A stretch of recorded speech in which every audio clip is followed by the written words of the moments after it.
The views expressed on the Nova Society are those of the panelists and guests and do not necessarily reflect the views or opinions of the Phoenix Research Institute or any institution which any panel member is associated. Welcome back to the Nova Society, a space where dialogue deepens understanding and civic responsibility comes to life. I'm Dr. Mark Bound, joined by our regular panel, Dr. Scott Gershwer and Dr. Brooklyn Ann Weldon. Together, we'll unpack the stories that matter most, exploring the headlines, the history, and the big ideas shaping today's conversations. Let's dive in and hear what the panel has for us today. Well, all right, Brooke, what do we got? Well, we have our first email from a listener. John from Tallahassee, Florida, asks, I really don't get you guys sometimes. Our Secretary of War is killing dangerous drug smugglers coming out of Venezuela, and all you and the other lefty liberals can do is complain. Now they, and probably all of you, want Secretary Hegseth to be arrested for war crimes because he had the guts to send the planes back in to finish the job. Double tap. What do you and the other crying libs see as the big issue? He's the Secretary of War, and this is war. All right, John from Tallahassee, Florida, thank you for your question. I have a couple of points here before Mark and Scott. Congress can change the names of roles. So Hegseth is still the Secretary of Defense. The department is the Department of Defense. Trump can rename agencies and titles and roles all he wants. However, under law, those are not binding. So technically, Hegseth is the Secretary of Defense, and the department is still the Department of Defense. Only Congress can declare war. I'd like to know with whom you believe we are at war. Hegseth keeps changing his story. Now he is saying that he was not there for the return and the shooting of the two survivors, unarmed survivors, which is against the Geneva Convention, and that the admiral ordered that strike, and that he has the admiral's back, and what the admiral did was correct, but that, of course, abnegates Hegseth's responsibility because he says now that he never gave that order, and he was not even in the room. He had other duties to which to attend. And as far as all the other lefty liberals can do is complain. I mean, I'm not sure what you believe we can do. We can vote, which we do. We do not work for the government. I'm not sure what I'd actually like for you to email us back. Oh, please don't. Like to. All right. Well, Mark. Okay, Dr. Bound says, please don't. But I am curious. I'd like to know what you see as the big issue and what you think Hegseth, his story actually is, which has changed several times. I mean, these are not dangerous drug smugglers. That has never been proven, because if you murder somebody before you ask any questions, then the person is no longer living and you cannot ask any questions, so you don't get any answers. If the ship is gone or the boat is gone, you cannot check to see what's on board in order to verify that there are any drugs, because everything is now at the bottom. I mean, generally speaking, what happens is that the vessel is boarded and the contents that are on the boat or ship are verified, and if there are drugs, then the individuals are arrested, and now you have your evidence, and you have individuals whom you can question, and you can find out what is happening. So, and as we have established, small boats like that cannot get to the United States without refilling numerous times, and no one has shown where these filling stations in the middle of the Gulf of Mexico would be to allow the little boats to get here in the first place. And I would suggest to you avoiding including adjectives such as crying libs. I'm not aware that any of us is crying or weeping or doing anything like that. So using a subjective, judgmental term, such as a crying lib, tends to well, it categorizes people, and it's very limiting on your part. So as a point of communication, I suggest very strongly that you just eliminate that and simply say, omit the word lefty liberals and omit the word crying before libs, and simply ask the question. I mean, those words don't bother me because I understand that they are they're intended to cause an inflammatory reaction, and I think that including those words is rather silly. They're extraneous. You don't need to include them. So, Mark Scott, what do you have? John, you were welcome to write back, of course. That's not to say I'll ever read it again. Brooke makes a lot of great points. He's the Secretary of Defense. He's not the Secretary of War. We are not at war with anybody because Congress has not declared it. Orange Jesus can't do it on his own. And, it amazes me that pretty much everybody in the Trump administration, and it probably just flows from the top. It's not my fault. I wasn't in the room. It's the admiral's fault. But I got the admiral's back. But, come on. I mean, talk about a snowflake. They had an interview with somebody that was in the Defense Department, a high-ranking member of the Defense Department, who said, if they're making these attacks and Hegseth isn't in the room while these are happening, he's either an idiot or he's incompetent. So you pick which one you want.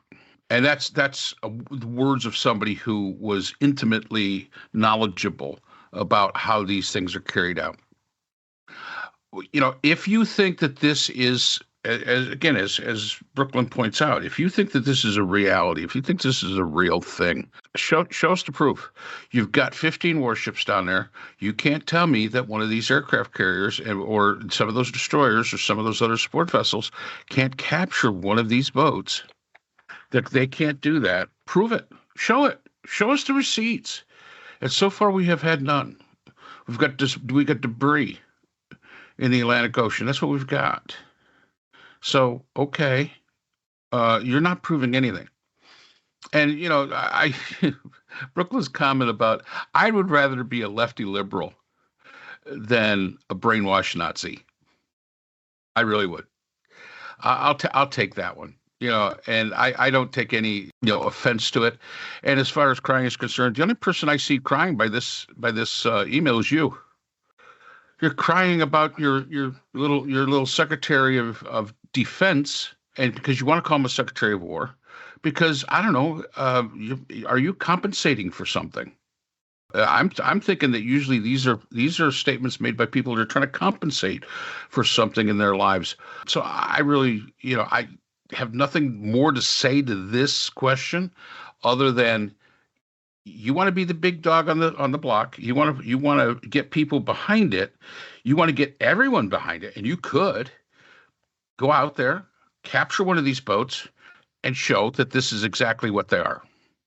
Right now, as far as what proof that we've been given, the United States Nuclear Navy has shown a great capacity to destroy pleasure craft and fishing boats. Congratulations. That's going to make the world shake with terror. Yeah. So, I don't know. I'm kind of crying tears of laughter almost, but well, yeah, really. But look, I was trying to think of how I would frame this. I teach a course. Mark and I both teach courses in global ethics. Mm-hmm. And one of the differentiations between professional ethics and global ethics seems that, there are actual real consequences for breaking professional ethics, whereas global ethics tend to be a little bit more diffuse. Like it's pretty much voluntary.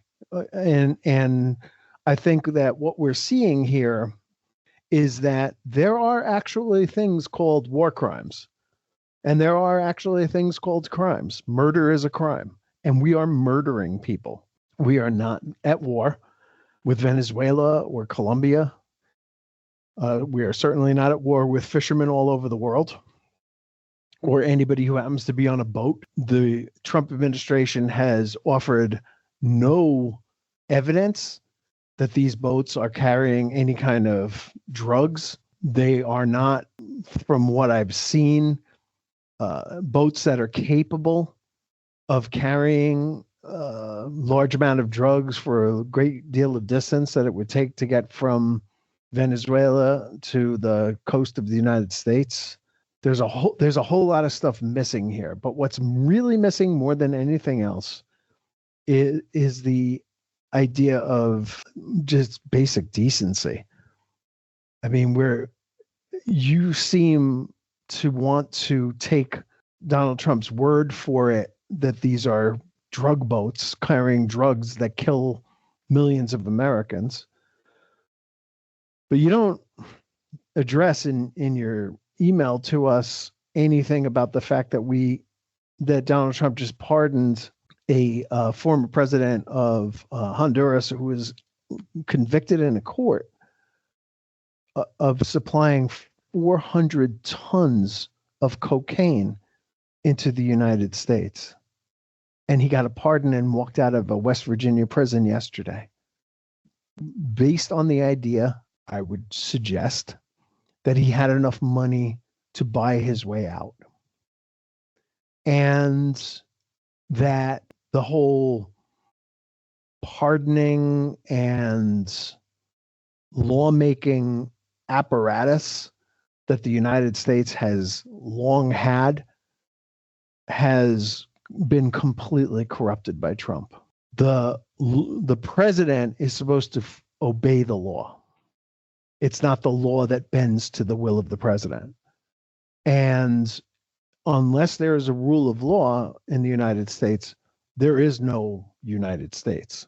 We are not a nation like so many nations are that has a commonality or an ethnicity or a religion or something that ties it together the way that we think of when we think of, let's say, France or Germany or Japan, right?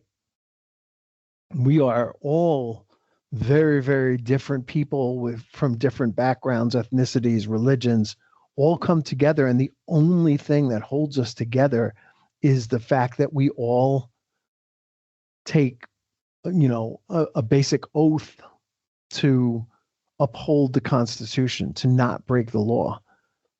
And that is America. That is the great experiment of America, is to see whether we can have all these disparate people come into a country and create something and sustain something that is as beautiful as the United States has always been,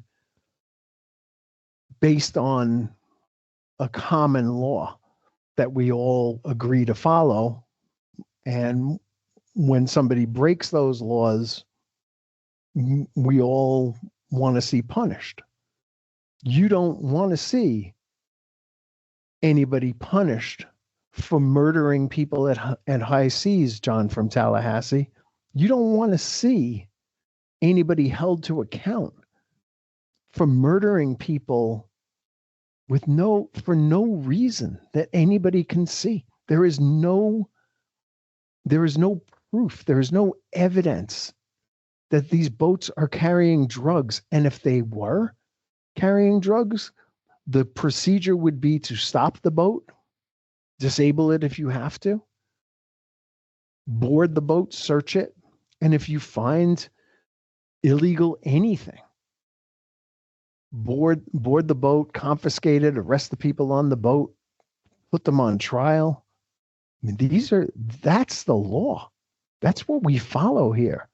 And you're suggesting that just because Trump doesn't want to follow the law because he thinks the law takes too long and is too complicated to follow, that he can simply declare something and it will be done, is so antithetical to the basic tenets of the United States of America that I cannot believe that anybody can be so fucking stupid. It just seems to me beyond belief, John, that you can actually try to make an argument that we're at war, we are not, that there, just because Trump or Hegseth or somebody else says their boats is carrying drugs, let's blow them out of the water, that we should do it. That's something that should be done. No. I don't know about you, but we're old enough to remember My Lai. We're old enough to remember Lieutenant Calley. And we're old enough to have at least read about, studied in school, Nuremberg and the trials that the Nazis were put on for obeying orders that they should not have obeyed. Donald Trump invented a cartel in Venezuela that doesn't exist. It was a nickname. There was a nickname given to them by journalists, Cartel de las Solas, based on the idea that they wore these little sun insignia on their uniforms. But there is no such cartel. There is no organization that exists called that. And the thing that really offends me about the Trump organization is this play, like costume play aspect of so many people, beginning with him, his very studied George C. Scott as Patton face that he makes when he tries to project a seriousness of purpose on military matters that he knows nothing about. Hegseth and his like playing of a secretary. He's play acting a Secretary of Defense, calling himself the Secretary of War, when no such title exists. And so many other people in the Trump administration and organization in his circle, there is going to be hell to pay for this. It will probably fall on people who are following orders. A number of people could be arrested and tried, including, I think his name is Dean Cain, Raisin Cain, the chairman of the Joint Chiefs of Staff, who is at the very top of the chain of command, which is supposed to be supervised by Pete Hegseth, but not usurped by him as a Secretary of Defense, or the admiral, or the people who pulled the trigger on the guns, I'm not even talking about the double tap. I'm talking about the first attack. We don't do that here. We don't execute people on the street the way the Nazis did, the way that Imperial Japan would do to people in lands that they conquered, getting them to kneel down and cutting their heads off, or putting them up against the wall and shooting them. We don't do that. And now we're doing it. We're murdering people for no good reason. Around the world, drug smugglers are being captured, their boats overtaken, their cargo confiscated. That's the way it works. That's the way it's supposed to be. And your distortion of liberals crying about this is obscene. This is just, I'm afraid there's something wrong with you. I almost didn't believe that this was an actual email that we got from somebody, because it's so stupid. It's such a ridiculous idea that we feel that if Pete Hegseth says so, we could just go around the world murdering people if we want to. Yeah. What a crazy email this was. I don't think I've ever seen anything like it, frankly. Like trying to make this argument based on the say-so of somebody who lies all the time, who accepts no law. who says he's above all law. That is not this country, dude. You need to move to Moscow if you want to have that kind of leadership. You need to, at the very least, go to Hungary to see what it's like to live over there. Yeah. Yeah. My first thought was Pol Pot, of course. I always go back to Pol Pot. And just to put a little bit of logical context to this, first of all, I don't think you made an argument. I think you were just whining in this email. I really don't see a true argument to be made here, other than saying they finished the job, double tap. So just to put this in a little bit of perspective, from the tip of Venezuela to the nearest point coming to the United States is 1,300 miles. That's a long way. And these boats aren't going to go 1,300 miles. That just isn't going to happen. Secondly, when we're talking about the double tap, and this is the thing that interests me, territorial seas are 0 to 12 miles from the coastline of the country that you're in. And these are not being conducted in territorial seas. They are being conducted in contiguous seas, contiguous zones, which are 12 to 24 miles, and the exclusive economic zone, which is up to 200 miles.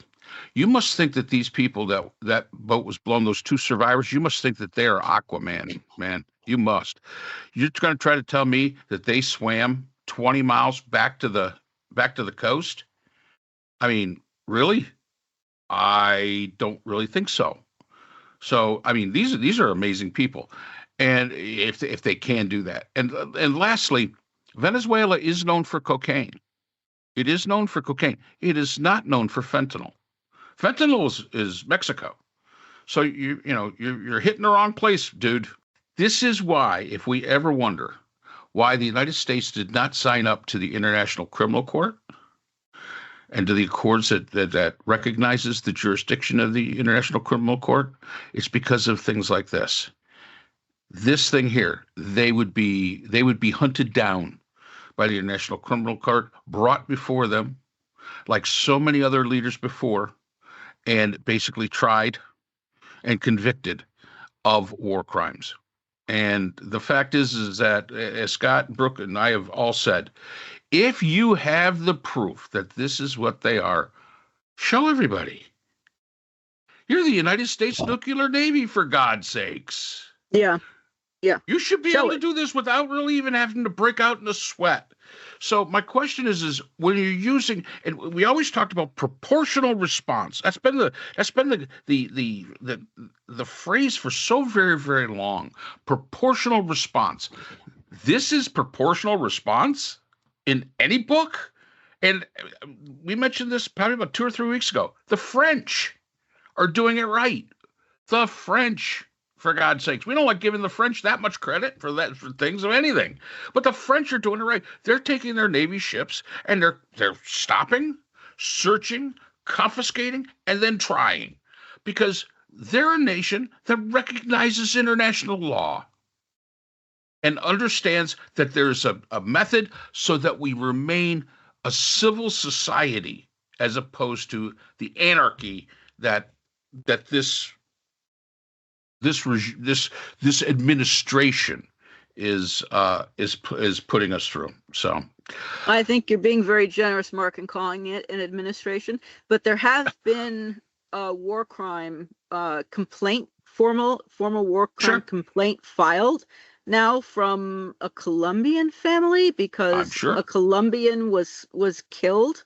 The surviving family have now formally filed a formal complaint for war crimes against both Trump and Hegseth. This is the first time that I believe, unless I don't know if Bush Jr. had a formal complaint filed against him for war crimes. If not, then this is the first time the United States has ever been formally complained against. Yeah, that's true. So we get a brand new record. Yeah, go ahead, Scott. Yeah, I mean, just one more thing, John. When you see Trump say that he was out of the loop, that he wasn't involved, right? That he was completely blindsided, he was in the dark, he was unminded, he didn't know. He said, "Talk to Pete. I don't know anything about it." But Pete says that he didn't give this order. He didn't say that. And when you see somebody backtracking like that, that's a great indication that he understands now that his administration has done something incredibly wrong. And when Pete Hegseth is saying that he left the room when they decided to go back and murder these people clinging to the side of the boat or the wreckage of the boat, that is really, really lame. At least George W. Bush had the ability and the decency to lie to us and to bully Congress into giving him the authorization to do what he wanted to do in Iraq for no reason. Again, there's no reason for us to attack Iraq. They had nothing to do with 9/11.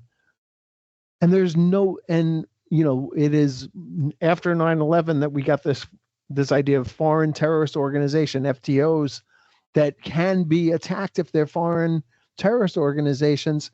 But Bush didn't go out there and say, oh, and anybody who smuggles drugs is also a foreign a terrorist organization that we can murder anytime we want. Yep. This is just unbound.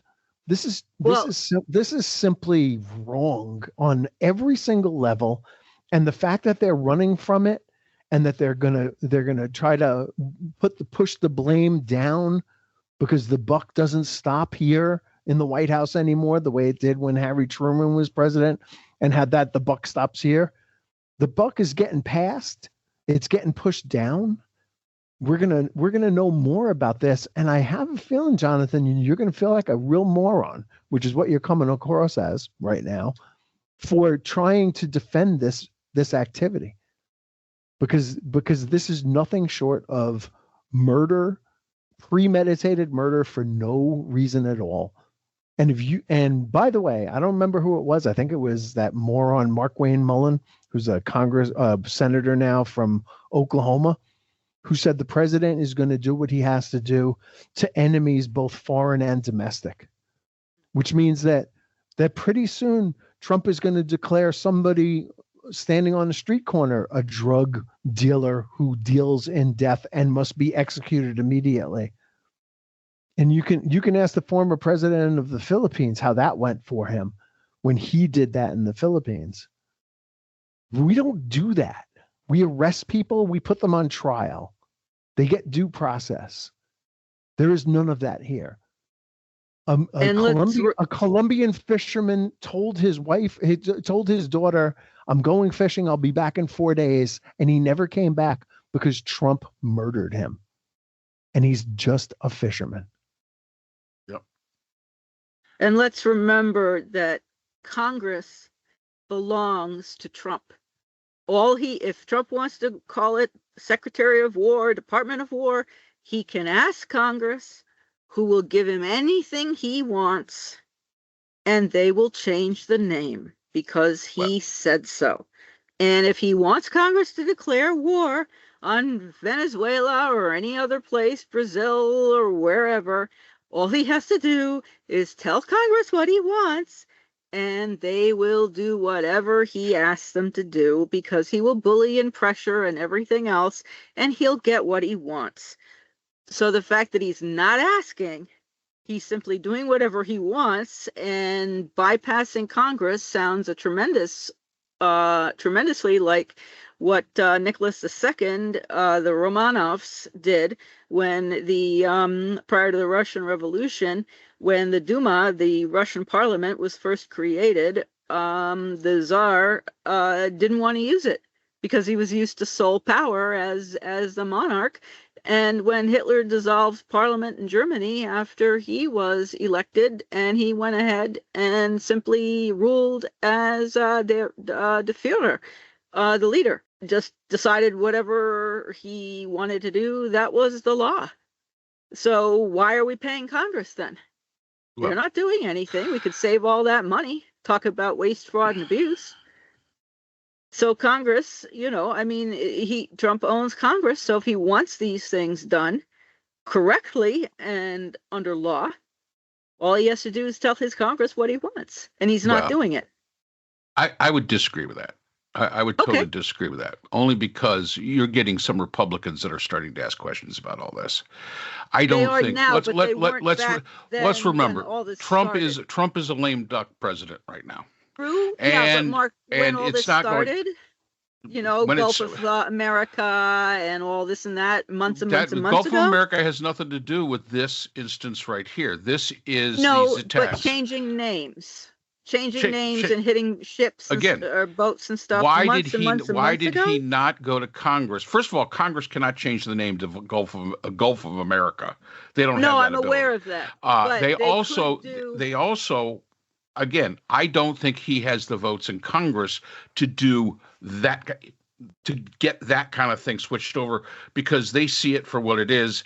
And I really don't. I really would have to push back on that. I do not believe that is the case any longer, because you are but getting months ago. Again, we're talking the first of the presidency, the first thing. Now let's start looking at how the voting's going, and we're going to be talking about that in another email at the end. True. There's a big change. There's a big switch. There's a big swing, and you don't think that these Republicans that are in the Congress don't see that? They see it. They do. And they see that if they continue to follow this thing with Trump, they're going to basically cut their own nose off. And these are people that couldn't get a job as the dog catcher in most of their areas. So I'm going to say no. He does not control the Congress like he did. I don't care about six. I don't care about 6 months ago. I care about today. And this issue right here, again. This issue right here is the issue at hand, and all I can say to John, and this is the last thing we're going to say to this, John, because we're going to move on to the next one, because this is, again, Scott said I was kind of surprised when I read this, but I had to put it out there. What did we say when the Houthis were attacking shipping, going by them? Oh, that's criminal. Oh my God! And we went in and we dealt with it. Okay, well.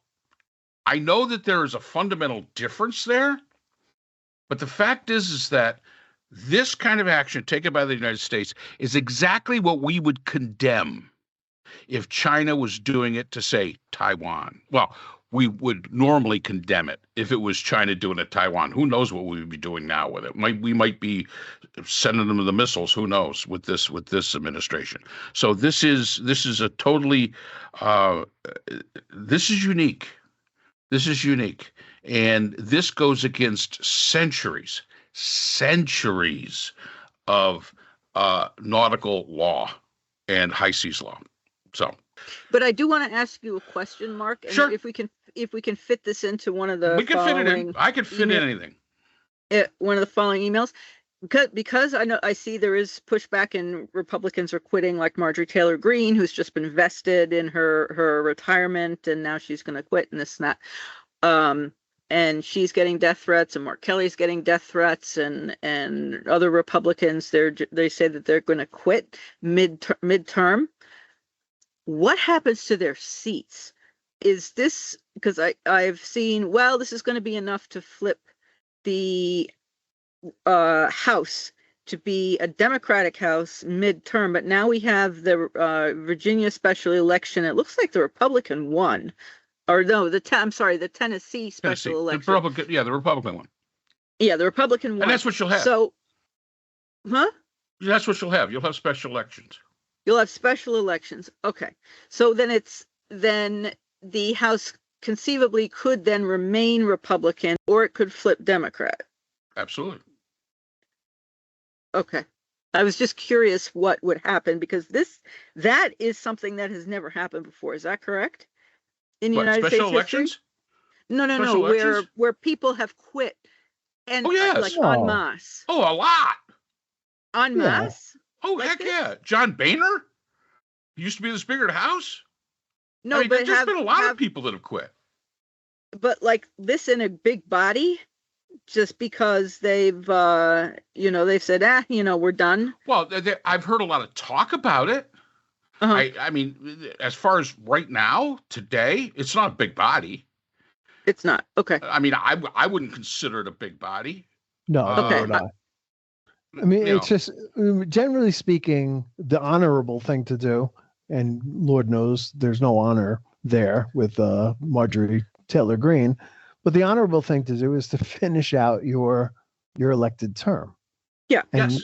and then, not run again. So, but, Marjorie Taylor Greene being who she is, as you point out, having been vested now and having, getting the benefits that she wants, and having realized, by the way, that one of the big reasons that she gave for wanting to quit was she realized that her own son wasn't eligible for her benefits anymore because he turned 26 and he couldn't afford to buy his own, and she could afford to buy it for him, obviously.